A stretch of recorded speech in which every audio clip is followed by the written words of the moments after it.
for all the people in it. We need each other. You need to have equals that you can just say, God, I'm failing at this and it's broken and I don't know what to do. But it's inappropriate for you to live those types of struggles out in front of your staff, right? Oh, yeah. You're the leader. You're casting vision. Building a business is really about constructing a machine. Building a business is really about constructing a machine that produces revenue even if you don't touch it. Even if you don't touch it. And really, once I understood that was the goal, I could change my paradigm. Here right now with Joshua Latimer from Quick Talk Podcast, Automate, Grow, Sell. This guy built the window cleaning business to $150,000 a month. Automated the whole business. You worked 5 hours a week, you said, the last year in your business. Last 2 years. 2 years, yeah. 5 hours a week.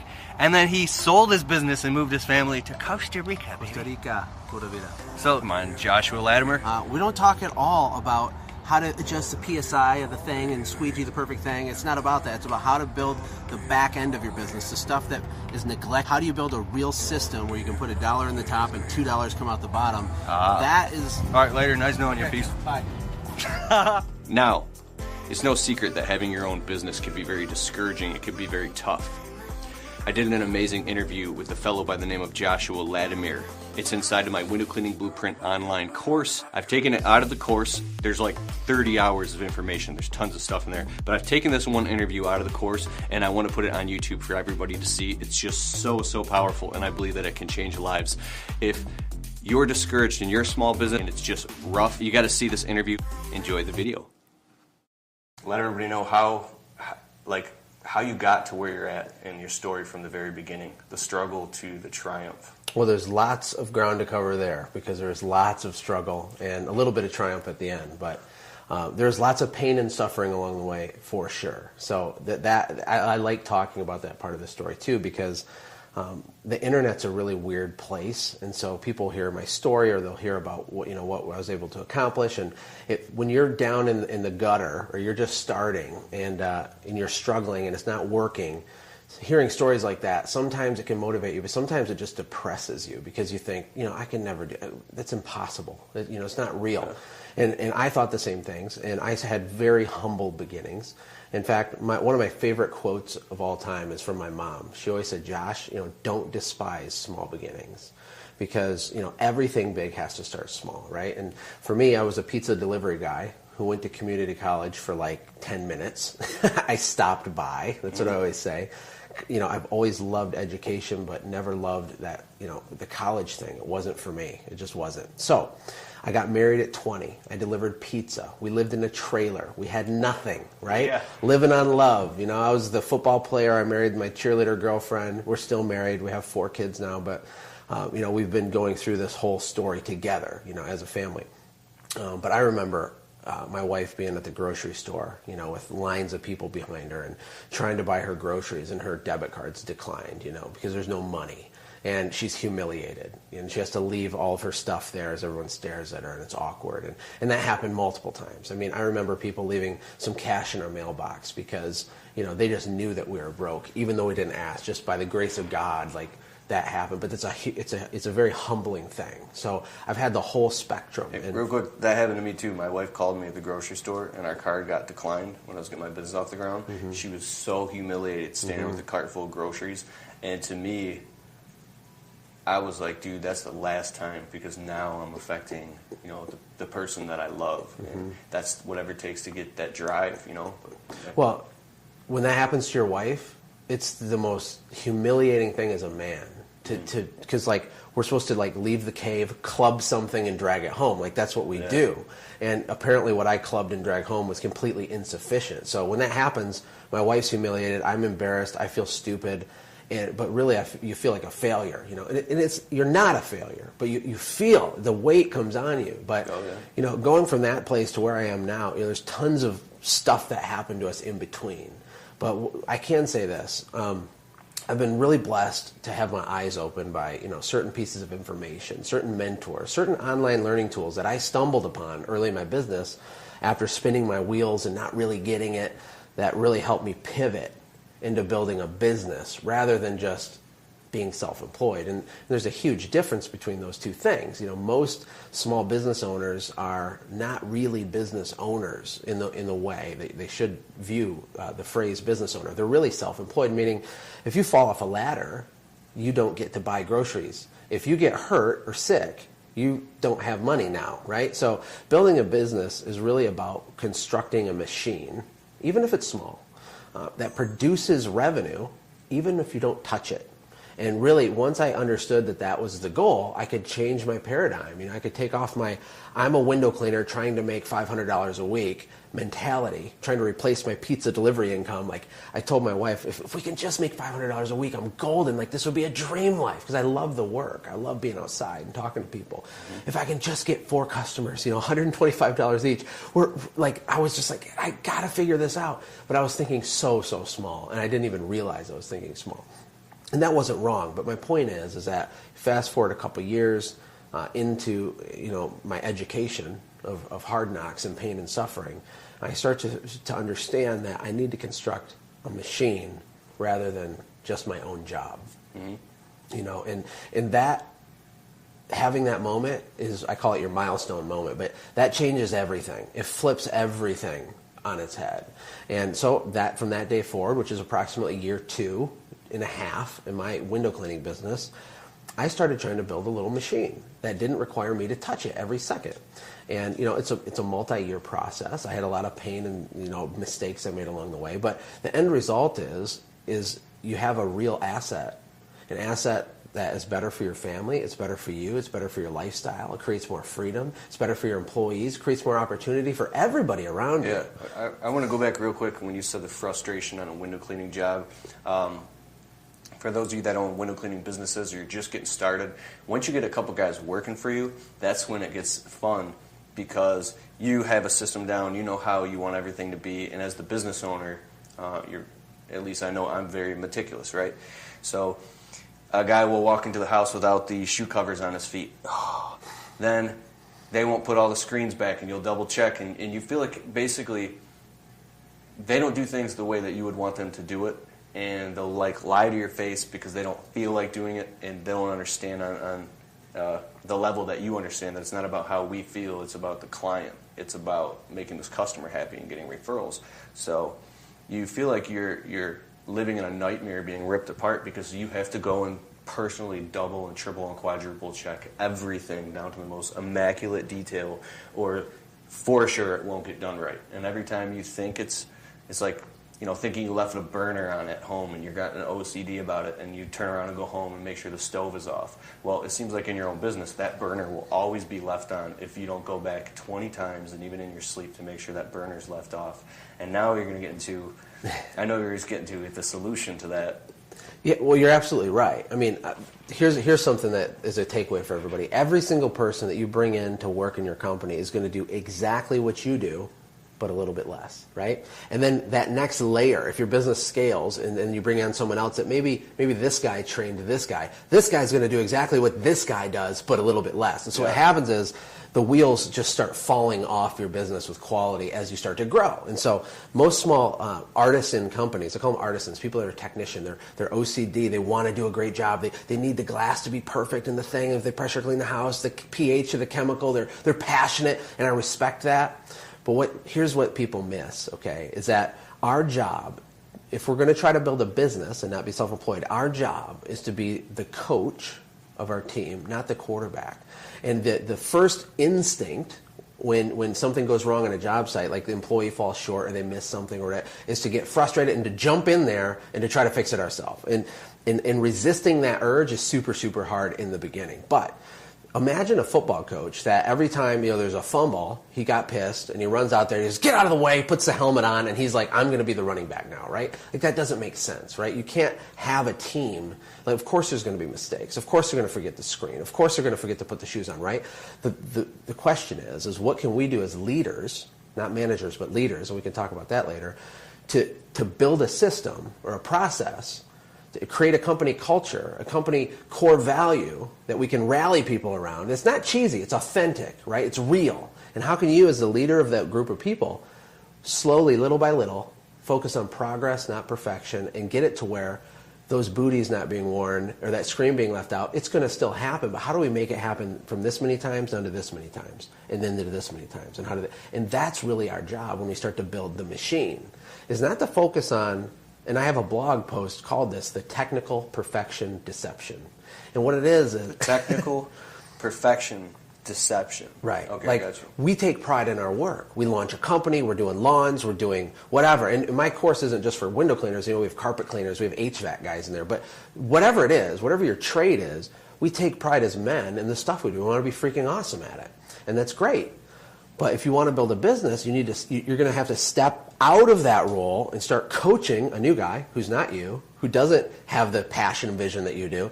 And how do you get him to still not fumble the ball? How do you get him to complete the pass? One interesting thing is I've tried, probably in the wrong way in my business, is I said, you know what, I'm going to hold these guys accountable for every single little microscopic thing they do. And I found myself riding my workers all day long. Oh, you stepped the wrong, you stepped in a crap, and it's literally one thing after another, almost like they're children like on training wheels fumbling around and they can't even walk because every single thing they're doing is like right. And it certainly wrong. Doesn't make your life easier doing that. It's terrible for them and for you. Yeah, and but it's torture. You're getting to the exact. I've actually thrown my hands up in the air and said, you know what, I'm just happy I know what I'm going to get out of this guy. And that's all I'm going to get out of him. And as long as he keeps doing that, then I'll pick up the rest of the pieces. Yeah. And well, because you're exhausted, because you're the HR guy, the sales guy, we're doing all this stuff. But really what you're getting to is the whole issue between the difference between managers and leaders. Yeah. What you described is management. Management's not wrong. Management's an important part of any organization. But it's not the same thing as leadership. So the key is, how do you get people to do the right thing when no one's looking? Yes. How that's like the golden secret, right? Now, you can start a window cleaning business, and if you do it right, you can make $1,000 a day by or yourself. Or a carpet cleaning business, right. Or any business, right? And if you're happy to be the artisan, the technician, you don't want to keep it simple, that's fine. For me, a better fit for my family, my future why, my goal, my vision for my life with my kids, I wanted freedom. It wasn't about dollars, it was about being able to create something that produced income, right? So I was obsessed with that. For those guys, for everybody watching this that resonates with you, you have to be a leader primarily and have some management systems and accountability in place because that's important. But leadership is where it can shift. And there's if you want to go down that road, we can talk about that a little bit. Okay. Well, there's a lot to unpack, but the leadership is being the coach, not the quarterback. It's when the ball's dropped, you don't fix it, okay? You rally the team in an encouraging way so that the ball gets dropped less. And what that looks like inside of a small business is through investing into people on a personal level that's authentic, okay? And the very first thing you can do that's easy, okay, without overwhelming yourself if you're already so busy, is to ask yourself, first of all, okay, and this is a hard question for people, would you work for you? What's it like to work for yourself? And it's so easy to say, oh, these guys are idiots, and oh, what an idiot, get out of the way, moron, or let me do it. But really, put yourself, you're a young kid, what's it like to work for you? And you need to examine that, and what we want to do is create a situation to where... Funny thought, when you think about it. It is, and it can be good or bad. And again, it's not perfection, it's just progress. We want to make progress in all these areas. So one example is young people are highly influential, and young people, the millennials and stuff that are coming up, they don't stay at one job for 30 years like our parents did. They don't do that. They float around. There's turnover. There's attrition. No one's reliable, right? Mm-hmm. So how do you get someone to stick? Well, in my company, I had 2 mind maps, right? So I created this thing called the customer life cycle. And I examined every single touch point that a customer has with us from the time they first call us to the time they're long past us and they've referred us and and what does that look like and how do we engage them? But I did the same thing with my employees. It is a critical, foundational principle truth in my companies to invest in relationships with people. That doesn't mean they're not accountable. If anything, when you have a team of people that they know that you care about them and it's authentic and you know their wife's name and you know their life's goal and you know that they have $7,000 in credit card debt and they want to get it paid off this year and you remember that and you're engaging them and not everything's about work, but you know what I'm saying? You're leading by example and you're enthusiastic and you're encouraging, but when they drop the ball, your accountability goes up, right? Those people don't want to let you down, right? So it starts from the first time you interview someone. and through the whole onboarding process and training process, and then what a day in the life is like. And a lot of small business leaders drop the ball all the time. They tell them, be at the shop at 6. They're there at 6:05. But they're pissed if their employees are at 6:05. They tell them, we're not going to work any Saturdays this month. And then they do it on a Saturday. Or they'll say, whatever, unfulfilled promises, unmet expectations. And from an employee, it takes a toll, right? They're examining us. And they're like, do I buy in? Do I drink this Kool-Aid? Is this real? And if it isn't real, if you're not all in, as a sacrificial leader, that's what I call it. If you're not willing to, lead from the front of the pack and lay down your life for your team, they're never going to get buy-in. And the goal is to create this moment of buy-in. Once that happens, you create leaders, because managers replicate managers. They're going to do what you do, but a little bit less. And then this guy does a little bit less. That's management. Leadership is all about doing the right thing when no one's looking, for a reason bigger than yourself. Bigger than it's just company policy. It's because you are taking ownership for your life and your job position. And if someone leaves your company, they should leave your company saying, you know what, that was good for me. Like, I grew as a person. I grew as a professional. It was hard, but I'll always look back fondly when I worked for Keith, And it's so much more than cleaning something. That's huge. That happened to me. I worked for a huge landscape company. I got fired for making YouTube videos at work. And that's how Wow. That changed my life. I had a YouTube channel at work, and I didn't think about it. Yeah. And they threatened to sue me and everything, but nothing happened. It was fine. But still to this day, I'm like, that company changed my life. I was going home, reading books, and listening to audios about how businesses work, and watching it happen all around me, watching 150 employees, and learning about systems and protocols and all these different things. And there was one main leader there. He was our, direct upper manager, and this guy helped me change my life, brought me to tears plenty of times, taught me about the warrior mentality, and I don't think I would have made it in my business so quickly if it wasn't for that experience. So that does make sense, and he was all in, right, 100% committed. I didn't have any sense of separation that he hated his job or something. Mm-hmm. Like, you bring that into what you're doing, and that's huge. It's everything. Mm-hmm. If you want to build a machine, it's everything. If you want to build a business that serves you and your family, and you're not a slave to it. When you first start a company, I don't typically curse or anything, but your company, it's like it owns you, right? It makes you its slave, right? Mm-hmm. So it demands your time. The phone rings, there's nobody to answer it. You either do it or else you just suck and your business will suck, right? Mm-hmm. But as you grow and you start to bring in a small team, and you start to get a little bit of deal flow, consistency, the phone rings, and you got a little activity, some momentum. If you decide that you want to build a business, build the box, the mechanism. Put $1 in the top, $2 comes out the bottom, and you didn't touch it, right? If that's the ultimate goal, right? Leadership is everything, right? So you got to be that guy. And, I think that for me in the early part, I kind of was hoping like my employees would save my day. I thought, oh, sweet, I'm ready to hire an employee. Finally, I can do less work now. That's not true. You have to do more work, because now I have to bring in this guy, create the systems, protocols, company vision, lead him, inspire him, all this stuff. I gotta just push and drive and make sure I'm paying attention. And it's more work in the beginning, for a season, for a short while. But the yield that you get on the back end of producing someone like that who has buy-in is magnificent. You can't even imagine what it does. And doing that makes your business grow, because you have the customer life cycle, the employee life cycle. When you have happy employees, doesn't mean their life's perfect, doesn't mean they don't get stressed out, doesn't mean you don't make a mistake and they don't make a mistake. But when the general tone of your company is, we're building something special, we all get to be a part of this, we're all in the same boat, rowing in the same direction. When you get a little bit of that, and there's lots of tips and tricks I can share on how to do that, when you have that, your customers are happy as a byproduct, really, because customers usually, the large majority, they don't purchase perfection. They purchase a customer experience. They want to be served, right? Mm-hmm. Like, have you ever eaten a Steak and Shake? I know is close. When I was driving over here, there's a Steak and Shake. It's fine. I like Steak and Shake. But a meal experience at that restaurant isn't the same as going to Ruth's Chris Steakhouse. Okay, there's something different there, right? And it's not because, and there's a food quality difference, right? Let's say that the food quality gap's this, but the way that it feels as I eat here compared to here, the gap's probably like this to this, right? So I call that a value gap. And when you have really engaged employees who are really, just it's beating their head in a positive way. There's accountability, but it's just your core value. It's talked about every second, all the time, the customer, the experience. When that happens and your team's out there with buy-in, your customers are getting served, okay? And it creates a lot more perceived value. Guess what happens when there's lots of perceived value? You can demand higher prices. And people that pay higher prices enjoy what they pay for even more. We extract more value.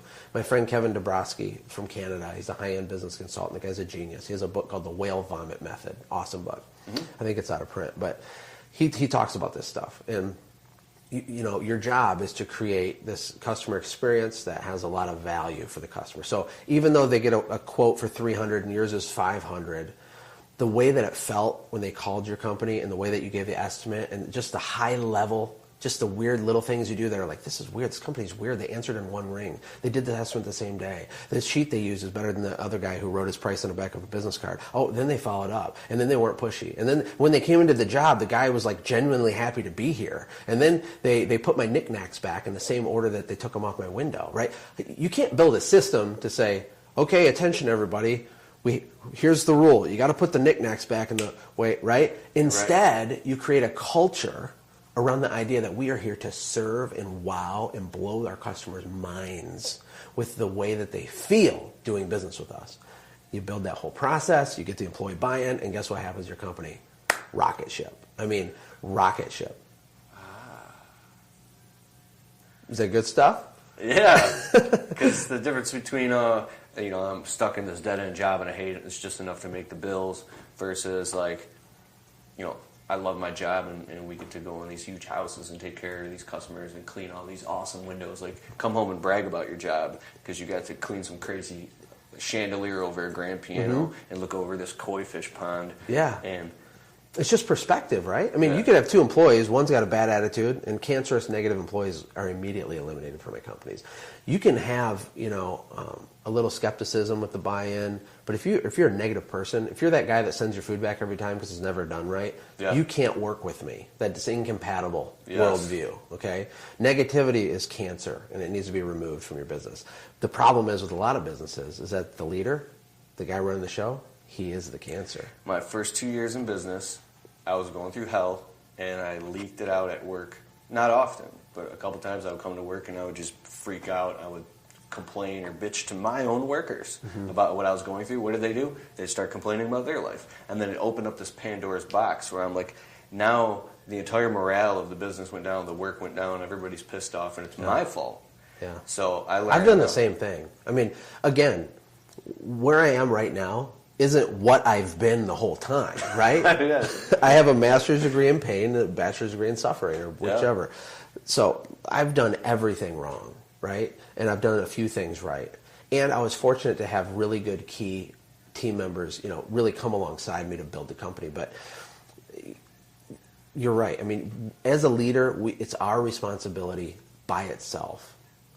Everything that happens in our business is 100% falls on our shoulders. So the screen being left out, it's not that guy's fault. It's our fault. And the booty not getting worn, it's not. Now, is it his fault? Yeah. Logically, of course, put your booty up. But really, we got to do, what can we do to make the guy always wear the booty, right? Not in a way that is a managerial-based approach where it's like, if you don't do this, then we write you up and do this. And we did write people up for stuff, but that's the negative reinforcement. Instead, if you focus on the culture, hey, I need you to come alongside of me. And that has to do with Stephen Covey's 8 Habits, a highly synergistic culture built on trust. Yeah. That was amazing. Yeah, and the Stephen Covey one I like is begin with the end in mind. Which a lot of us miss it. We start a company and we're like, because people are in survival mode. When you start a business, you're in survival mode, trying to. Well, right before you start the business, think about 6 minutes before you started your business. You're full of hope, dreams, visions of grandeur. There's some reason you're like, if I can then someday I can. What's that thing? That's called your why, right? Begin with the end in mind. What happens is we lose it. We get out in the weeds. We're going to take a quick break, and we'll be right back. So, on this episode today, we're going to learn how to clean window screens the right way. We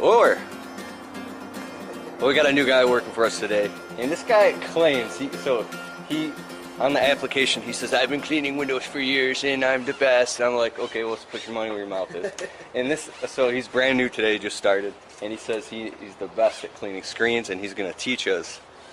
And he's not even wearing a work shirt.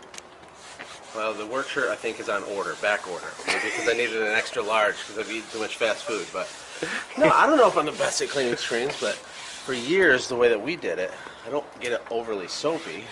These screens aren't bad to begin with, but I use a wet towel. Don't call them rags because that sounds so low level. You call it a towel. But anyway, you do both sides wet, wipe the frames, and you got your dry towel handy. Dry the frame back off. The frames are also oftentimes the grossest parts, right? And I give it a look at the angle, right? And kind of knock off any fuzzies real light. Started out flat broke, starving to feed his family. And what was it, a Chevy Cavalier? Yeah, 93. A 93 Chevy Cavalier, how long ago? How long ago? It was about 8.5, 9 years ago. 8.5, 9 years ago, strapped a big ladder to the front, to the top of the roof of his Cavalier. Yep. True story. And went out scared. And when I did estimates, I would park and hide. I would park like a quarter mile away. Because if people saw me roll up in that thing, there's no way they're going to hire me, right? Yep. But I did a really good job, and I took it really serious, but I would hide my car when I did bids, so. Yeah. All right, we're back. So we're talking about your struggle, your story, everything you went through, growing a window cleaning business from nothing to $100,000 a month, and then we got into talking about employees and you building, and talking about how to build a culture and a system where you lead from the front and actually make your employees buy in by you buying in 100%. Because the biggest cancer in the business, the small business owner doesn't realize, can actually be you, the business owner. Yeah. And that's where we were, and then we're moving forward from there. So Yeah, I mean, it's really easy to get jaded by all these Craigslist interviews you do and all these people that just, it's like, God, is there any good employees out there? It's super easy to get secretly negative to our own business because it's frustrating. Yep. But you got to have your public-facing persona, right? Which is, you got to craft that. And it's not inauthentic. It just has to be controlled more. And then you can have struggles, and that's what colleagues are for. That's, in my boot camp, we have a private mastermind group for all the people in it. We need each other. You need to have equals that you can just say, God, I'm failing at this, and it's broken, and I don't know what to do. But it's inappropriate for you to live those types of struggles out in front of your staff. Right? Oh, yeah. You're the leader. You're casting vision. You're telling them, in my audiobook on a different thing I did a long time ago, I have this little part where I say, the difference between a manager and a leader is a manager is a guy on the ground, and he's got a machete, and they're in a jungle, right? And they got to clear some forest, and they got to go. And he says, you're team A, you guys are team B, you get the rope, you guys get the thing. Hey, get off your butt. What are you doing? Sharpen the machetes. You do this. Hey, you get whatever, right? That's the guy, and it's an important role. Right? There's things need to be, moving along.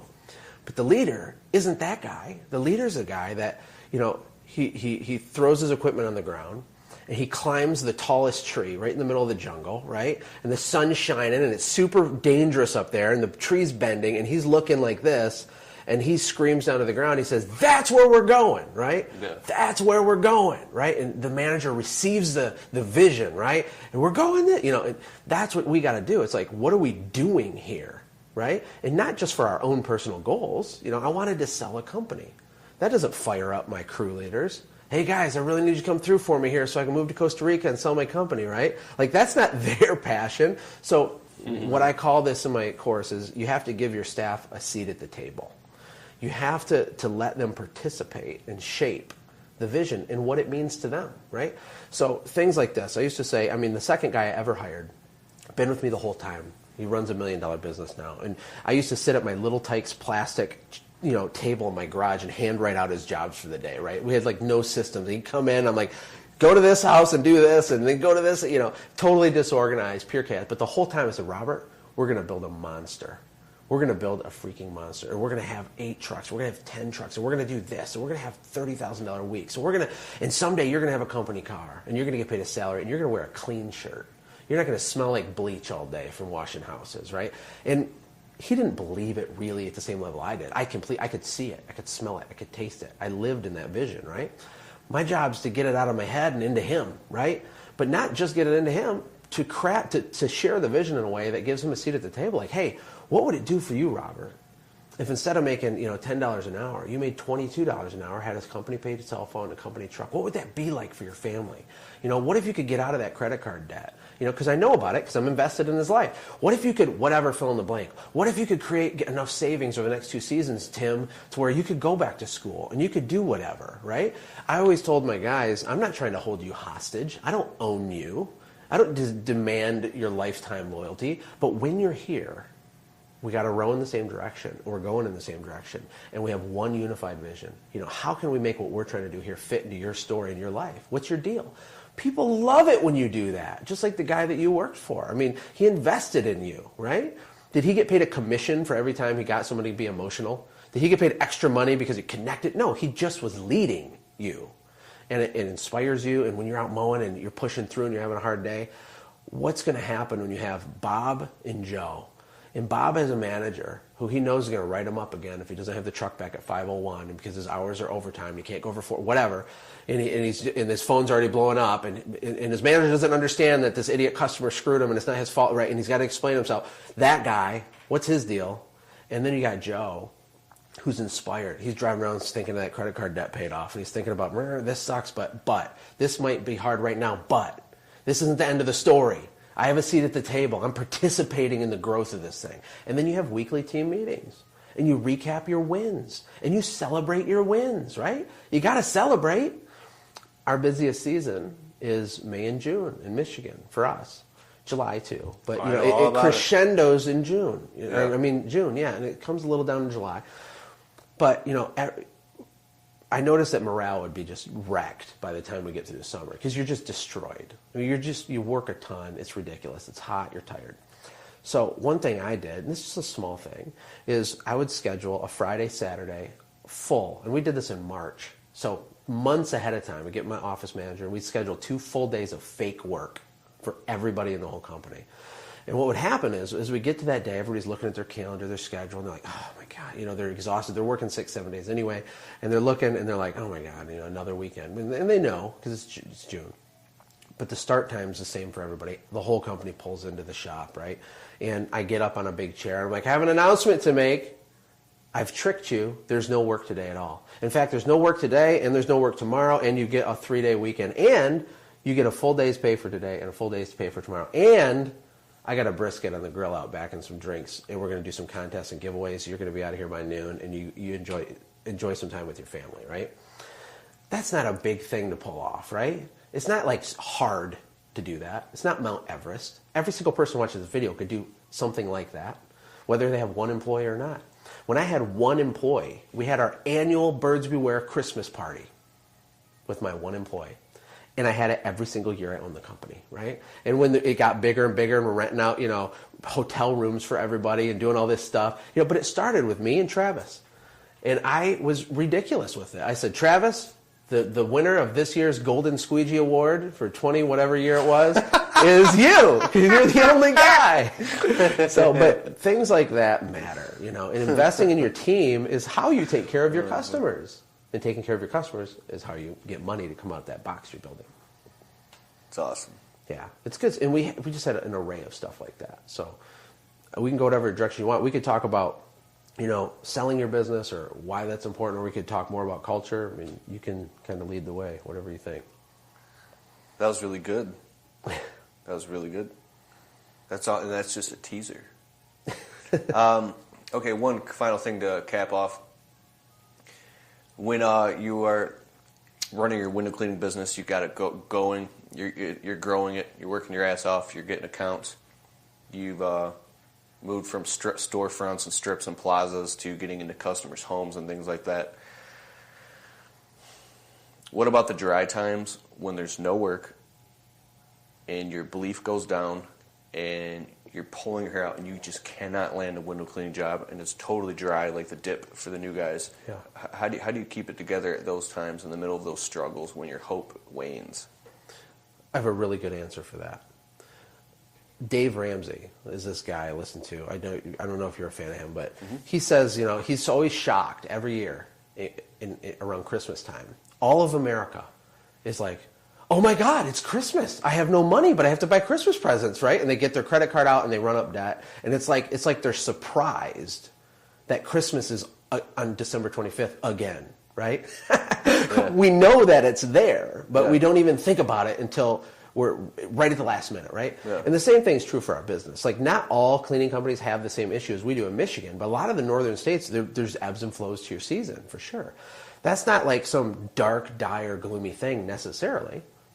It's just part of the way that it is here. So the way that you build your plan needs to know that that's going to happen, right? Yeah. So I'd like to say real quick, I've been in landscaping my whole life, seasonal business, and I've been doing window cleaning the past 5 years.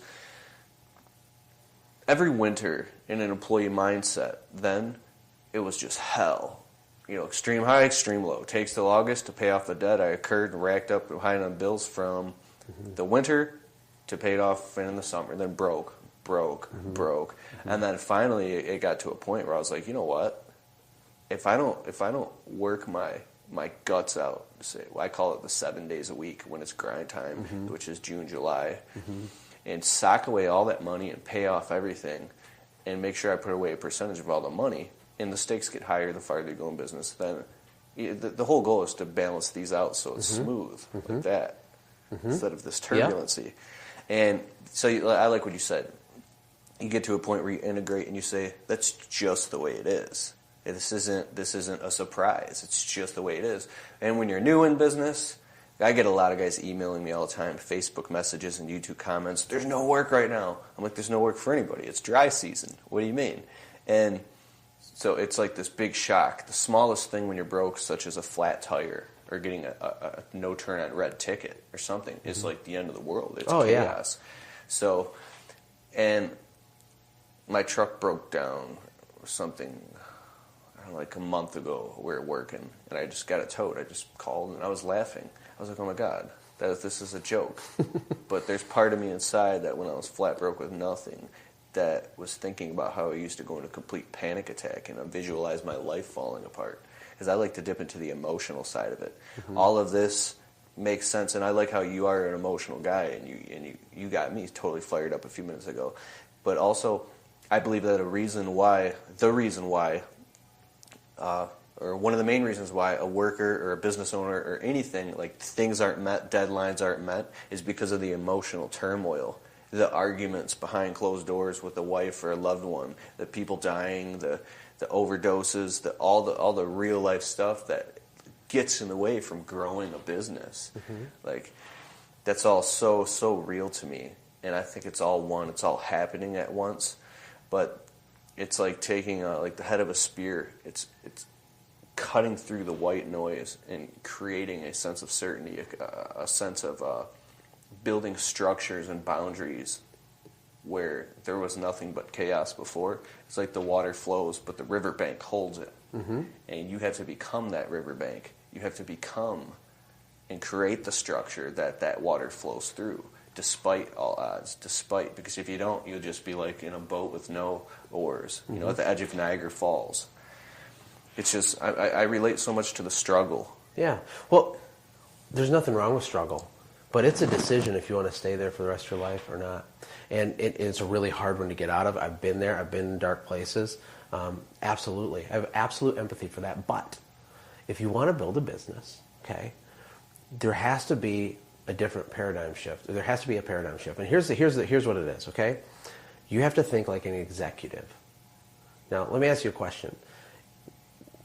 Could you be the executive, whoever's watching this, right now, today, as you are right now, of General Electric, right? Obviously not. Like, there's very few people qualified, right? But what's the difference between, and that's an extreme example of an executive and a guy, a worker, right? There's a lot of differences. And sometimes the workers or the small business owners, we don't even recognize the differences. We look at someone achieving some high level of success and just think, bullcrap or lucky or whatever. No. They look at things differently. They plan for things. They're organized. They're an executive. They're a businessman. They're a businesswoman, right? And what you got to do with your business, no matter how small it is. Keep going, pardon me. I just want to make sure. Sure. What you have to do you want me to keep talking or wait? Okay, this is good. All right, Sorry about that. Even though I got some pretty nice cameras, sometimes they'll open Yeah. and shut up, and I just want to make sure that That's we get all perfectly fine. Keep going about the executive. Well, to think like an executive, you have to be like an executive with your tiny business. And it doesn't matter if it's just you. It's okay. Be an executive, not a technician. And if you know that there's seasonality in your business, plan for it.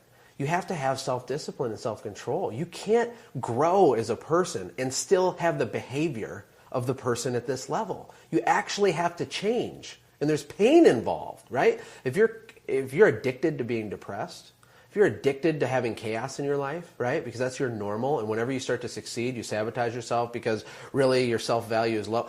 That sucks. But if you actually want to get out of that, you actually have to modify your behavior for real. And no one's going to save your day. You got to do it. And what happens is, as you start to grow, you plan. It doesn't have to be emotional. The universe isn't mad at you because it's January and there's no work.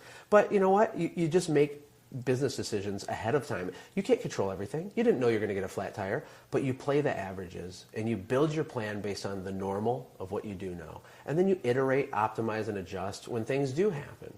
But it shouldn't be a surprise to you that there's ebbs and flows to a season. This guy's got me fired up.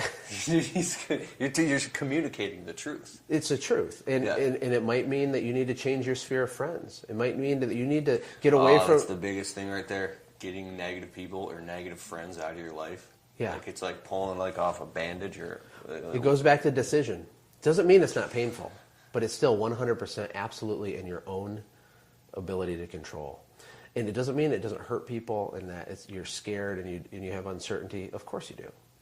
But you need to use logic, and you need to look at what successful people have done and believe a little bit. It's okay to have a little bit of belief, like, you know what, man, I can do it. I think maybe I can. I'm not all the way, but I think I can do it. I think I am. My drinking buddies are bringing me down. Why you started a business, man? You're just going to fail. What, you really think you're going to be an executive of a company that changes other people's lives, produces jobs, produces big revenues, is profitable, and you can sell someday and move to... You really think that's going to happen when you spend the weekends with those people? You can't. It doesn't mean you don't love them. It doesn't mean anything. It's just a decision. What do you want more? Do you want to build the machine? Do you want to have the lifestyle you want? Or do you want to drink some beers with the guys who think the world's against them and the universe has conspired to keep them down? Because I can guarantee you it has not conspired to keep them down. They just think it's true. And for them, it is. That's amazing. It is. It is. Dude, I had a couple buddies call me last night. I was friends with them years ago. And even though I never got into drinking, they were drunk. And they called me at midnight. And I was working. Shame on me for working at midnight. And they're like, man, you got to hang out, man. You got to come out sometime. And I was like, hey, man, I love you guys. But, I chat with them for a few minutes, caught up with them. And I'm like, I got to go. And then they called again. And I just, got rid of the call because... And I'm not, and part of me, the ego side of me was like, in 5 years, I'm going to be here, and you're going to still be there fucking drinking. And it's not an ego side of you. It's what do you want, right? The very first thing in my boot camp, okay, the very first video. Which we're going to get into that too. But the very first thing, this has to start here, is what is your why? What are we trying to do here? Why did you start the thing that you're doing? Or why are you about to start the thing you're about to start? If you don't clearly define that, you're going to have problems, right? In church today, the pastor was talking about building a foundation, how he loves construction sites. And, his favorite part of the process is when they dig the hole, right? They got this big, messy, muddy hole. And the beginning's always messy when you build something. There's so much uncertainty. You can't see it. You have the vision, the blueprint, but it doesn't exist, right? But when you lay that foundation, that is the number one most critical part of the entire process. Because if you're off a little, right, and your foundation for your business is your why, what are we trying to do specifically? Not, I want to be rich. That's not a why, okay? That's just nothing. That's useless. No, I want to have $100,000 a year in personal income and work 30 hours a week max. That's what I want. And I want to do it because a dream without a goal without a date is just a dream, okay? I want to do it by this time. Boom! Now we got a why. Now we can dig a hole, right? And every decision you make in your personal life, in the way that you hire people, in the systems, the way that you sell your stuff, the way you price your stuff, the way every single little tiny, minute, everything has to be lined up against that. And it has to match, right? Does this get me closer to that why or farther away, right? Once that foundation is there, once you have your why and you're hungry and you get it, then you can start to build a house, you know. But cutting off a friendship like that is one of those decisions that you would have to make if it didn't match up with your why, right? So if your goal is this and you don't even know one person that does this right now, it's probably, you know, it might be hard, but it's probably a good idea to pivot into a different type of friend group, right? Doesn't mean you're mean. It means you're serving your family and your goal. Let me tell you an interesting statistic. 10 out of 10 people die. It's pretty shocking, I know. It's not shocking at all, but, you know, we're not here forever. And, you know, so many people lay on their deathbed with regrets. I don't want to be one of those people. I am terrified. You know, there's a quote, a wise man thinks of death often. It doesn't mean because you're morbid. It means because we have a window. We woke up today. You know, we have a little bit of time to do something. What are we doing? What do we want to do? Yeah. What are you out there doing? And create yourself a why, build a foundation, reverse engineer a plan that can get you there, align yourself with like-minded people, work the plan. You're going to fail, you're going to get frustrated, you're going to get mad, you're going to think the universe is against you, but your friend group is going to remind you that that's not the case and encourage you to keep going, and then you're going to look back and go, holy crap, we just did $10,000 today. $10,000 today. Yeah, and that can happen. When I started cleaning windows, I was thinking, you know, I didn't even know what the upside was. I had no idea. But really, the upside is as far as you can imagine. You know, I have friends now that have $5 million window cleaning companies. I have a guy that on my podcast next week has a $14 million carpet cleaning company. They're not any different than any of us, okay? Their why is a little bigger, and they understand how to architecture out a plan that will get them there, and they're executing on the plan. And trust me, they're not spending Friday night drinking with guys who make $22,000 a year and complain about their life. It's true. All right. Tell the guys where they can learn more about you, see your stuff, see more of your videos or trainings. And yeah, one of the easiest ways to connect with me is to listen to my podcast. And I interview awesome people about this type of stuff. And it's called quicktalkpodcast.com. And you can just go there. You can also just search for it on iTunes or Stitcher, and it's there. If you're, you know, needing more help with kind of putting some of this stuff in place, if your business is ready for that, there is a boot camp. It has limited spots. It's not always open because I work with small groups of people at a time. But that's located at automategrowsell.com. And that's my current business. You know, I'm back at the beginning, laying my foundation with my new why for my new company, right? Mm-hmm. And I'm starting to put my team in place. And I've got my product, and I got my customers. And I'm creating my company culture and my customer life cycle right now all over again for this business, just like I did with Birds Beware. And it's an amazing process, you know. But this time I have an unfair advantage. Because I've went through all that pain, I can extract all that I've learned and apply it a lot faster. Yeah, boom, boom, boom, boom. Yeah. So it's Birds Beware Window Cleaning was the company that you. That's the company I founded, grew, sold it to a company from California, and I'm out of that now. So now, if you want to find him, it's automategrowsell.com, and then his Quick Talk podcast. So there you have it. So like I said, all this lighting is set up. I just interviewed him for my course coming out called the Window Cleaning Blueprint: How to Start a Window Cleaning Business Right Now with No Startup Money. What we talked about of the struggles and tribulations a small business owner goes through and the hells of trying to get a business off the ground, it's just like, can be so discouraging at times. And he talked about, well, it's a secret. I can't tell you, right? So, all right, so automategrowsell.com and the Quick Talk podcast if you want to learn more about him. All right, later. Bye.